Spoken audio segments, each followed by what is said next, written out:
So, Ishan, even before we launched Chosenly, we have been always talking about misrepresentations and how, LLMs just lie about B2B companies, even when it comes to their pricing. But still, do you think it even matters if LLMs are, just lying?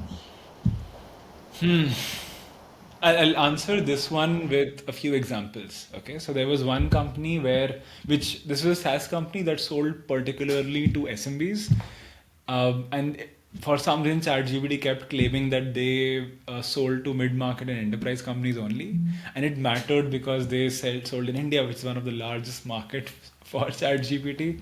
So yeah, so they had to change the review strategy. They had to make a lot of changes to their website and stuff for there. Another company, there was this was a service company, and there basically what LLMs did was I think some competitor of theirs had written that, hey, this company specializes in this industry, and LLMs took that as a base, or ChatGPT took that as a base, and they just said, okay, this agency is focused on this industry, and this I think thing also reflected in AI overviews and all of these other things, which again was wrong. So yeah, they had to go and then tell this person to change the blog to fix it. Third one was, okay, sometimes again these other two are more typical or more common, where LLMs will just say that, hey, like for two or three of our clients, people were saying that, hey, they don't have a certain feature but they had that feature. Or for example, another one that was the one of the first things we discovered was, okay, for one of our clients it said that we asked about the costs and it kept saying the wrong costs, right? Said that, hey, the minimum pricing or monthly fees was something else, but it was actually something else, and it would say a higher number. So yeah, those were a few things which could have lost, which could be the reason why they lost a deal, right? These are all facts where you would. So Yeah. But then, do people really take decisions solely on the basis of LLM recommendations? Like, don't they carry out their own due diligence before making a purchase? I mean, that's a very fair question, um, especially because we're in the B2B space. So it is a very fair question.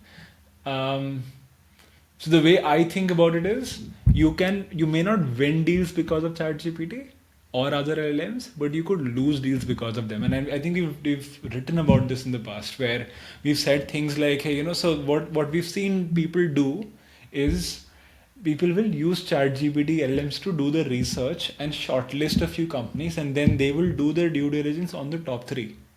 So for you to be this part of a set of companies where people would then do due diligence, you still need to get to that bucket.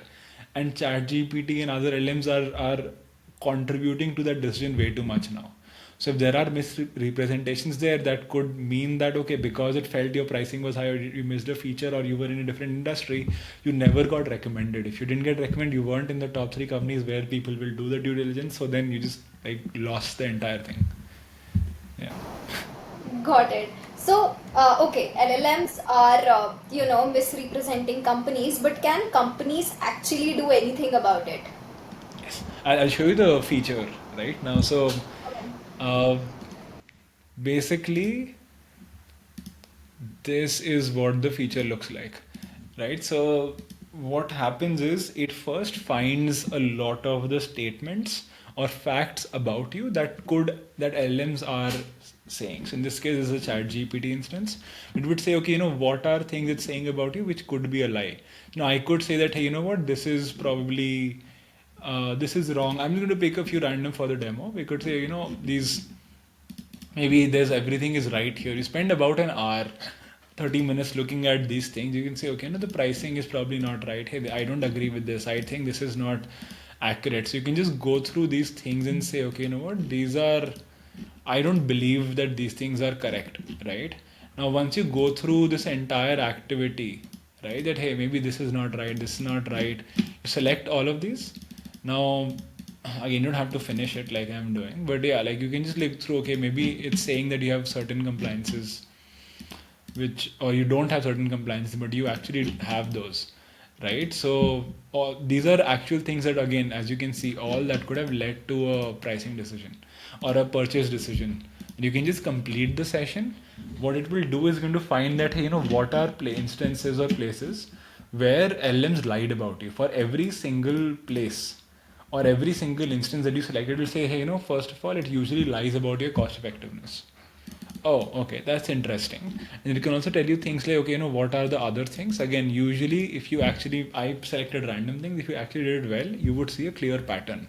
That's what our clients see. Now, in that, you can say then for every single one of these pages or facts that you had selected, right? It will tell you the exact place where it got misrepresented because of, right? So you'll see this exact place. Now you can see that sometimes it's your own website, right? So then you can just go ahead and maybe this is a blog and you can just go ahead and change that blog.